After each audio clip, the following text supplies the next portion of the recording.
अथ श्री दुर्गा सप्तशती। 7वां अध्याय। चंड और मुंड का वध। ध्यान। मैं मातंगी देवी का ध्यान करती हूँ। वे रत्नमय सिंहासन पर बैठकर पढ़ते हुए तोते का मधुर शब्द सुन रही हैं। उनके शरीर का वर्ण श्याम है। वे अपना एक पैर कमल पर रखे हुए हैं और मस्तक पर अर्धचंद्र धारण करती हैं तथा कहार पुष्पों की माला धारण किए वीणा बजाती हैं। उनके अंग में कसी हुई चोली शोभा पा रही है। वे लाल रंग की साड़ी पहने हाथ में शंखमय पात्र लिए हुए हैं। उनके बदन पर मधु का हल्का हल्का प्रभाव जान पड़ता है और ललाट में बेंदी शोभा दे रही है। ऋषि कहते हैं, तदनंतर शुंभ की आज्ञा पाकर वे चंड मुंड आदि दैत्य चतुरांगनी सेना के साथ अस्त्र शस्त्रों से सुसज्जित हो चल दिए। फिर गिरिराज हिमालय के सुवर्णमय ऊंचे शिखर पर पहुंचकर उन्होंने सिंह पर बैठी देवी को देखा।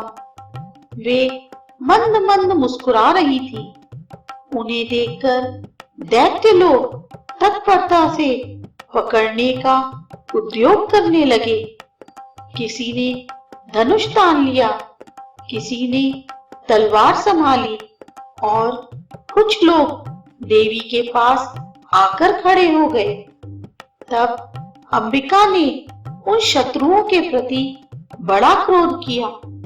उस समय क्रोध के कारण उनका मुख काला पड़ गया, ललाट में भौहें टेढ़ी हो गई और वहां से तुरंत विकराल मुखी काली प्रकट हुई, जो तलवार और पाश लिए हुए थी। वे विचित्र खटवांग धारण किए और चीते के चर्म की साड़ी पहने नरमुंडों की माला से विभूषित थी। उनके शरीर का मांस सूख गया था, केवल हड्डियों का ढांचा था, जिससे वे अत्यंत भयंकर जान पड़ती थी। उनका मुख बहुत विशाल था। जीभ लपलपाने के कारण वे और भी डरावनी प्रतीत होती थी। उनकी आंखें भीतर को धसी हुई और कुछ लाल थी। वे अपनी भयंकर गर्जना से संपूर्ण दिशाओं को गुंजा रही थी। बड़े बड़े दैत्यों का वध करती हुई वे कालिका देवी बड़े वेग से दैत्यों की उस सेना पर टूट पड़ी और उन सबको भक्षण करने लगी। वे पार्श्व रक्षकों, अंकुशधारी महावतों, योद्धाओं और घंटा सहित कितने ही हाथियों को एक ही हाथ से पकड़कर मुंह में डाल लेती थी। इस प्रकार घोड़े, रथ और सारथी के साथ रथी सैनिकों को मुंह में डालकर वे उन्हें बड़े भयानक रूप से चबा डालती थी। किसी के बाल पकड़ लेती, किसी का गला दबा देती, किसी को पैरों से कुचल डालती और किसी को छाती के धक्के से गिराकर मार डालती थी।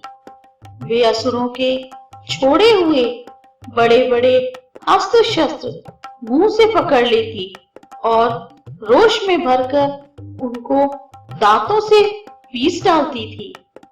काली ने बलवान एवं दुरात्मा दैत्यों की वे सारी सेना रौंद डाली, खा डाली और कितनों को मार भगाया।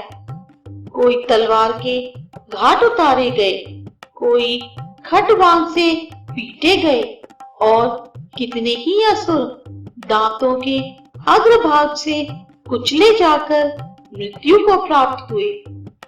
इस प्रकार देवी ने असुरों की उस सारी सेना को क्षण भर में मार गिराया।